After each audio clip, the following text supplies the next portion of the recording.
Екипата на телевизија Нова, која во петокот попладне тргна за Ница, Франција, со цел да известува оттаму по нападот со камион во кој загинаа 84 лица, заглави на аеродромот Ататурк во Истанбул, кој всушност требаше да биде само нивна попатна станица во транзитниот центар цела ноќ и вчера речиси половина од денот ги поминаа колегата Александар Видиновски и снимателот Игор Чадиновски.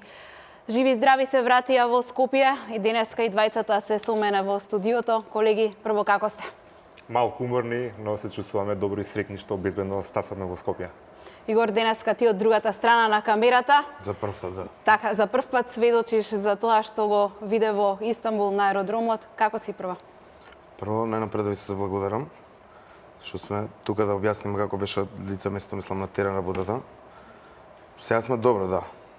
Меѓутоа, ќе почнеме уште на самиот почеток, каде што приметивме со колегата Видиновски уште во аеродромот пред да слета авионот. Так. Значи имаше тензија натре во авионот веќе, затоа што сега што не разбиравме турски, мислам, за да разбереме што повеќе појасно се случува.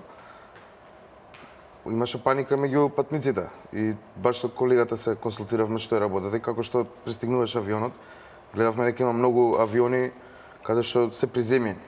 И во моментот кога искочиме веќе во авионот, тогаш разбравме што уствари се случува поточно. Се беше случајност бидејќи во авионот јас случајно најдов пријател од Скопје кој некој турчин и он првен ме праша демек Александар што бараш во Истанбул, дали знаеш што се случи? Му викам немам појма, само видовме дека има на околу аеродромот оклопни возила и тенкови, џипови со ротациони светла, меѓутоа немавме идеја што точно се случи. Он ми кажа има воен удар, војската сака да го собори Ердоган и тогаш свативме дека ситуацијата е сериозна. Кога влеговме веќе во терминалната зграда, во транзитниот центар, тогаш видовме усари во каков по игра на случајност во каков хаос налетавме. И од тука започна нашето патешествие што траеше 24 часа. Во колку часот вие слетавте во Истанбул? Летавте со Turkish Airlines? Да, со Turkish Airlines од Скопје за Истанбул.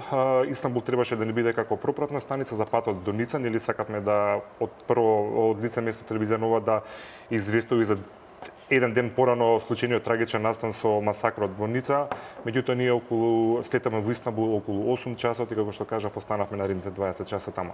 Така, кога само што се приземјивте, вие забележавте дека настанува хаос во Истанбул на аеродромот. Паника меѓу луѓето. Може ли да ни опишете како го доживеавте тоа?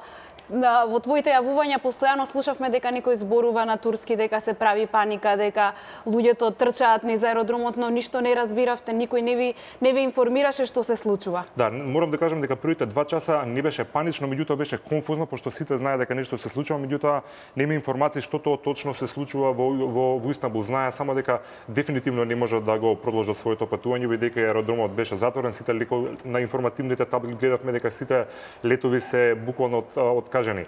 Меѓутоа првите знаци на паника и оној хаос што траеше после 10 часа настана околу 2 часот по полноќ, кога приврзаниците на Ердоган влегоа во транзитниот центар, нели да му дадат поддршка, ние известувавме од лице место дека се очекува дека Ердоган да слета тука на аеродромот Кемал Ататурк, мислам дека бе први тоа што го објавивме. Меѓутоа се појавија вооружени лица за кои што не знаевме дали е полиција или се поддржувачи на Ердоган што беа вооружени. Се случија неколку гужви, па почна одеднаш, мислам, знаете како е кога сите знаеме што се случи токму на тој аеродром неколку недели претходно, така што се свежи и сеќавањето од тој голем терористички напад. Значи се случуваше буквално нешто да тропне или некој да извика нешто и буквално маса од неколку илјади луѓе почнуваше да трча. Тука луѓето меѓу себе почнаа да се повредуваат, бидејќи претпоставам дека кај нив веќе разумот во таа паника го нема, туку едноставно се јавува само оној инстинкт на преживување и буквално кога ќе тргне маса да бегат, ништо не може да ја сопри. Тука се случија и оние оштетувања на аеродромот, неколку врати беа искршени, настана вистински хаос буквално. Меѓутоа целата ситуација ескалираше околу 3 часот наутро кога се слушна оние неколку огромни детонации од кои што за така се оштети аеродромот. Мислам не беа тоа некои големи оштетувања, меѓутоа испукаа неколку светла. Тогаш буквално сите се симнаа во долниот дел на Таму аеродрома. бевте неколку часа сместени. Да, буквално неколку часа. Тоа е како подрум всушност. Не е тоа подрум, меѓутоа е најдолниот кат од аеродромот, бидејќи првата детонација, најсилната, ја слушнавме најубаво горе. Не знаевме точно што се случува во тој момент, дали е бомба некоја што пукна, дали авионите што цело време ниско го прелетува аеродромот, имаше ужасно силен звук на авионот кога прелетува, дали тој може би испуштил бомба, не знаевме, меѓутоа сите тркнаа доли и мојот разум и Нигор тогаш викаше ако нешто паѓа бомба, најчесто паѓа од озгора, така што ние да се силнеме доле да се заштитиме. После тоа имаше уште неколку детонации, меѓутоа беа со послаб интензитет од таа првата што ја чувме. Имаме и слики и снимки аматерски направени со вашите телефони кои ни ги донесовте оттаму. Режијата ми кажува дека се веќе подготвени, ги гледаме на нашите мали екрани, дали може малце да ги прокоментираме. Игор, Александар, повелете. Значи, овие први 2-3 слики што ги видовме се сега премен да објаснам. Ова е security checking, од каде што влегуваат сите патници. Ако може режијата само да ја врати претходната слика, би било супер за да објасниме. Така, режија, доколку може на претходната фотографија да се вратиме или... Во ред, значи таму беа празни сите импровизираната соба. Да, ова е истореното студио на телевизија Нова, ова е тој најдолен дел од аеродромот кај што ги поминавме, речиси цело време да се сокриеме од оние детонации. Ова е веќе утрината пред да тргнеме за Скопје. Ова се мислам фотографии пред самиот инцидент да се случи. Ова е хаосот кој ќе тргне стампедот од луѓе да бега, ова е резултатот што станува. Значи имаше насегде торби, ова се откажаните летови, нели? Меѓутоа кога гледаме толку торби на едно место ставени буквално низ целиот транзитен центар, меѓутоа како што кажав, сеќавањето од терористичкиот напад беа свежи, ние не знаевме дали се работи можеби и за поставена бомба. Мислам, логично, можеби тоа прво ќе ви дојде на ум кога ќе видите толку торби оставени. Така што мислам дека тоа дополнително само ја наелектризира ситуацијата и допринесе паниката на луѓето да уште Во поголема. моментов се извинувам, го гледаме тоа што сакаше да го прокоментираш. Значи ова е местото каде што 15 минути подоцна токму низ овие порти влегоа сите оние поддржувачи на Ердоган. Можеме да видиме дека тука малку претходно целата полиција се повлече, така што тука немаше никакво буквално заштитување, тие најкомотно си влегоа без никој да биде спречен, и треба да имаме на ум дека во секоја држава аеродромите се едни од најобезбедените објекти. За нас беше чудно како може во целиот овој хаос кога има и државен удар, аеродромот буквално и патниците внатре да бидат оставени сами на себе.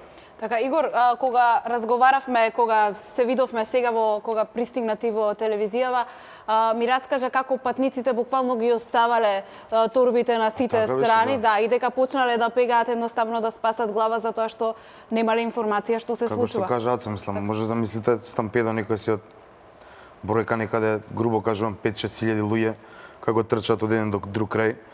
Мислам, јас борам за мојот технички дел, сите ќе си речат имавте камера, снимавте, ама верувате, значи толку беше тензично што имаше луѓе кои што беа во цивилна униформа, облечени, каде што не знаевме дали се полиција цивилна, дали се приврзаници на оружени.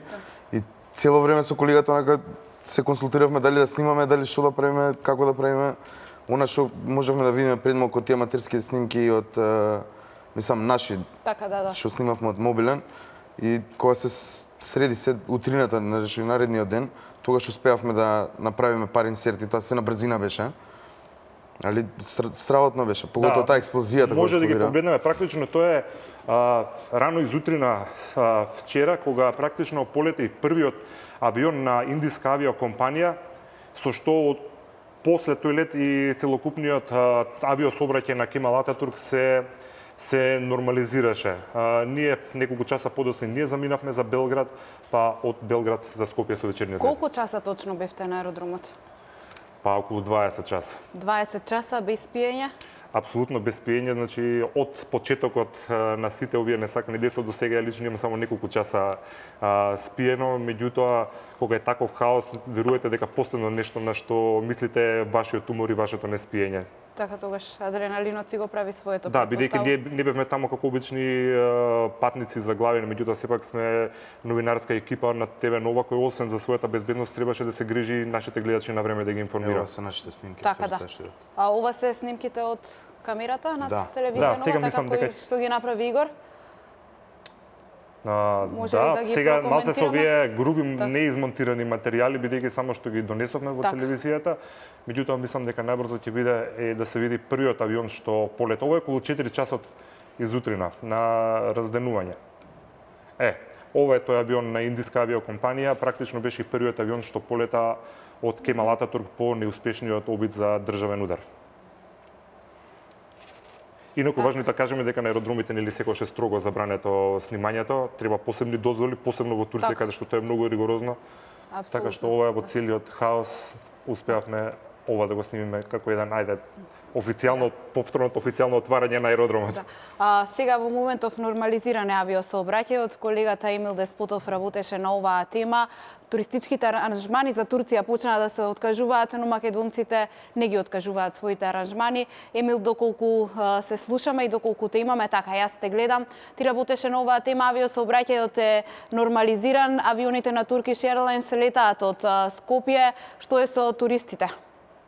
Да, како што кажи ти, Турција и авиосообраќајот од Истанбул аеродромот и за Истанбул полека се нормализираат, како и на целата територија на Република Турција. Според веб страницата на аеродромот Александар Велики, од каде што можеме да ги добиеме информациите, е тоа дека во Истанбул утрово на скопскиот аеродром пристигнал авион во редовно време во 8 часот и 30 минути, а во 9 часот и 48 минути од Скопје кон Истанбул полетал и авионот ТК-1004. Она што е интересно дека и покрај многуте терористички напади во последно време во Турција, како и овој неуспешен обид за државен удар врз Турција, интересно е тоа што македонските државјани не само што не ги откажуваат аранжманите за летување на крајбрежните летовалишта во Турција, него напротив чартер летовите се приполни до последното место и македонците едноставно брзаат за да уживаат на крајбрежните летовалишта во Република Турција. Повеќе детали може да видиме од следниот прилог. Скоро 24 часа после неуспешниот обид за државен удар во Турција, летовите од и за аеродромот во Истанбул се нормализираат. Авиосообраќајот полека се враќа на нормалните распореди за летање. Според веб страницата на аеродромот Александар Велики, од аеродромот Ататурк во Истанбул утрово на скопскиот аеродром во редовно време 8 часот и 30 минути слетел авионот ТК-1003, а во 9 часот и 48 минути од Скопје кон Истанбул полетал и авионот ТК-1004. И авиосообраќајот кон Анталија, кој ни вчера не беше во прекин, се одвиваше во текот на ноќта, кога се реализирани 2 чартер лета кон Анталија и 2 чартера од тоа летовалиште до Скопје. Според информациите на туристичките работници, обидот за државен удар и многуте терористички напади кои што ја погодија Турција, сепак не ги предомислија македонските граѓани да ги откажат аранжманите за летување во оваа земја. Напротив, чартер летовите се полни до последното место, бидејќи ситуацијата е нормална во крајбрежните летувалишта во Турција. Нашите авиони се полни, сега во понеделник исто така на 18 јули имаме директен чартер лет за Анталија. Летовите не се откажани, бидејќи ситуацијата во Анталија е мирна и според она што го слушнавме од вчерашните настани Истанбул и Анкара, имаме директно известување од нашата агенција Фибула во Анталија дека ситуацијата е смирена. Нормализиран е животот во Истанбул и Анкара, а во Анталија нормално дека немаше никакви настани. Нашите гости исто така имаме информација и во директен контакт сме со нив, се мирни, ситуацијата е исто така добра. Планираме да си летаме како што имаме во план на 18 јули, нашиот чартер е наутро. Од Комората за туризам велат дека ја следат состојбата во туристичките места. Во моментов во Турција има 1000 македонски туристи, сите се контактирани, безбедни и никој не побарал да се врати назад. За сега нема проблеми ниту со патниците кои за Турција патуваат со автобус. Од Комората велат дека немаат информации за проблеми на граничните премини и дека се во постојан контакт со водичите на турите. Има повеќе туристички агенции и туроператори, меѓутоа сега за сега и сите си го праќаат одморот. Дел од нив се враќаат вечерва, дел од нив утре, има различни аранжмани, меѓутоа сите се здрави, исконтактирани и се во најдобар ред. Од Комората за туризам исто така апелираат и до сите граѓани кои сакаат да го откажат аранжманот на време да ја известат агенцијата. Да, зачестените терористички напади и обидот за неуспешен државен удар во Турција го ничкоса и туризмот во оваа земја кој ќе има и домино ефекта врз целокупното стопанство во оваа земја. Инаку откако на почетокот на оваа година во близина на светилиштата во Турција беа убиени 12 германски туристи, бројот на посетители од Германија во оваа земја нагло опадна за цели 35%. Пред тоа инаку Турција беше трета меѓу најомилените земји за летување на германците, а минатата година Турција ја посети околу 6 милиони германци, со што германските државјани беа меѓу најбројните туристи во оваа земја.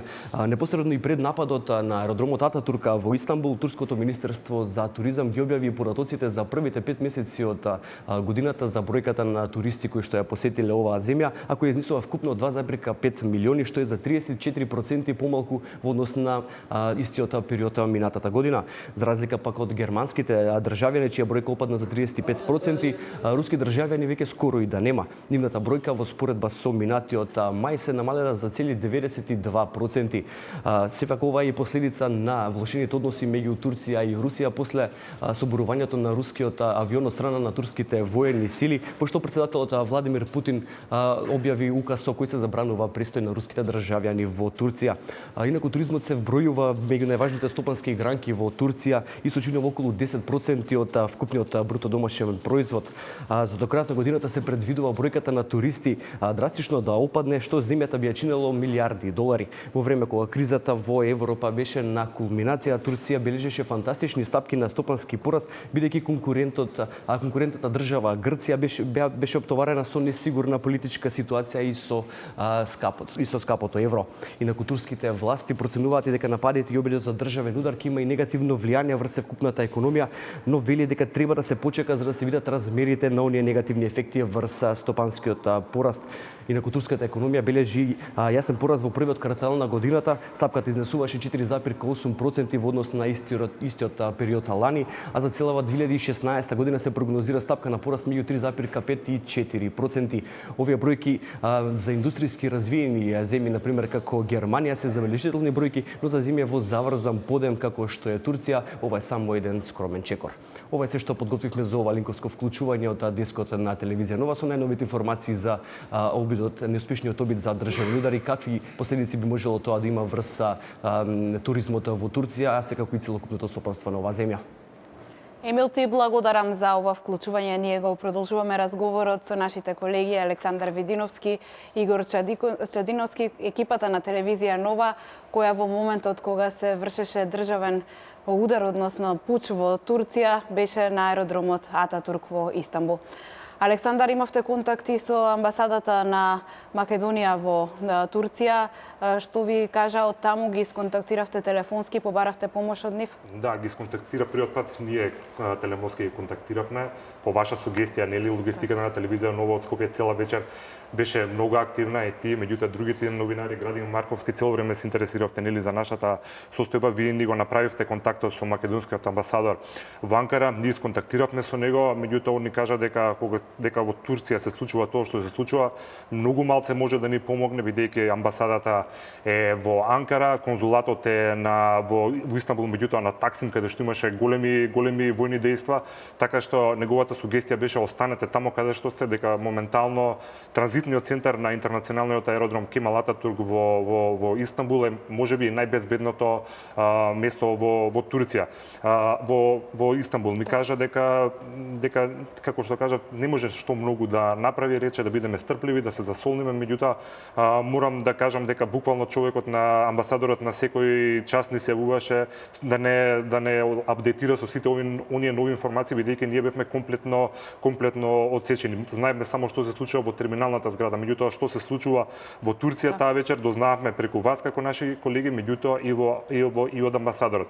Исто така и од Министерството за надворешни работи представници цело време не контактира, бараа информации од нас, дали знаеме некои други македонски граѓани што евентуално се заглавени на делот од аеродромот каде што бевме, ние им кажавме дека знаеме, ни рекоа одредени информации безбедносни да им ги пренесеме како да се заштитат. Ние тоа го направивме така што барем таа координација и комуникација меѓу нас како екипа, македонските граѓани заробени на аеродромот и амбасадата беше на високо ниво. Игор, македонските граѓани кои беа на аеродромот заедно со вас таа вечер доаѓа со оглед на тоа што станува збор за луѓе од медиум и бара повеќе информации од вас. Да, всушност не бевме само за среќа, да кажам, само ние македонски државјани. Сретнавме за приказното што поинтересно биде, имаше двајца луѓе кои што се враќале од Ница, каде што првично ние требаше да одиме таму, меѓутоа нели заглавивме. И бара информација плюс една што ќе се случува, дали летовите ќе бидат продолжени, дали сме сконтактирале со амбасадата на Република Македонија, што се наоѓа во Анкара, дали има плюс информација, дали кога ќе заврши ситуацијата и така натаму.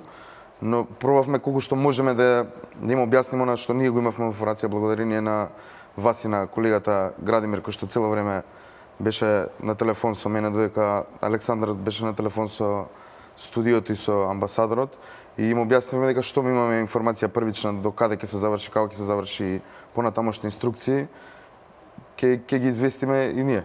Мислам понатака што ќе се случува. Друго што можам да ви кажам... Вака би сакала да ве прашам кој е најстрашниот момент од таа вечер што до крајот на животот ќе ви остане во сеќавање. Предпоставувам дека Мене дефинитивно беше првата голема експлозија. Тогаш настана практично и најголемата паника, меѓутоа верувате дека повеќе мене ме вознемируваше помислата и сознанието дека надвор од аеродромот, заобиколен од армијата. Армијата сака да го сруши Ердоган. Меѓутоа знаевме дека Ердоган секој момент треба да слета на аеродромот. Она што јас го размислував во тој момент беше што ако реши војската дека сега е моментот кога треба да го уапси Ердоган. Тоа претпоставам дека голем број војници ќе влезат во аеродромот каде што се наоѓаше Ердоган со неколку илјади негови поддржувачи. Некои беа вооружени, имаше и полиција, така што за среќа тоа сценарио не се остари, меѓутоа имаше навистина големи шанси тоа да се случи, ако се случеше ќе беше многу лошо. Мене таа помисла ми беше тоа што практично и највеќе ме вознемируваше во тие критични моменти. Игор? Јас ќе споделам истото со Александар, каде што беше таа детонација, нешто што уште не можеме да тврдиме дали беше од пробивањето на звучниот зид од тие некои од борбените авиони кој што го прелетува аеродромот, или па можеби беше експлозија, али имаше и многу неубави слики, мислам, каде што можев да видам со своји очи. Имаше, например, татко каде што ги земат двете негови деца и каде што се пребиваше по таа гужва и стампеда, каде што буквално беа еден преку друг луѓево. А може да замислите колку се тесни тие простори по скалите каде што треба да се оди, не тие ескалатори каде што страшно беше, едноставно. Добро што сме тука сега со вас. И тоа што највеќе не вознемируваше, тоа што немаше никаква информација. Таблите со летовите, информативни табли со летови беа немаше никаква служба у суштина, да може да немаше каде да се обратиме. Нели на аеродромите има телевизија кај што најчесто дадат реклами или некоја програма на целиот аеродром. Во најкритичните моменти, во целата таа паника и во експлозиите што ги слушавме, верували или не, одеше голф надпревар. Така што мислам чисто даваше дополнителна символика колку ние бевме отсечени од какви да било информации што можеби ќе ни беа корисни за тоа што треба да направиме следно за најпрво да се извлечеме од терминалната зграда, потоа нели да информираме за тоа што се случуваше во Истанбул. Така, живи и здрави, се вративте во Скопје. Ви благодарам што бевте дел од вестите на телевизија Нова и што ги споделивте информациите со нашите гледачи и што сведочевте за воениот удар во Турција. Ви благодарам уште еднаш. Вам, почитувани гледачи, ви благодарам на вниманието. Тука ги завршуваме овие вести во вечерните информативни блокови. Со вас е колешката Анита Петровска-Рајковиќ. Пријатно.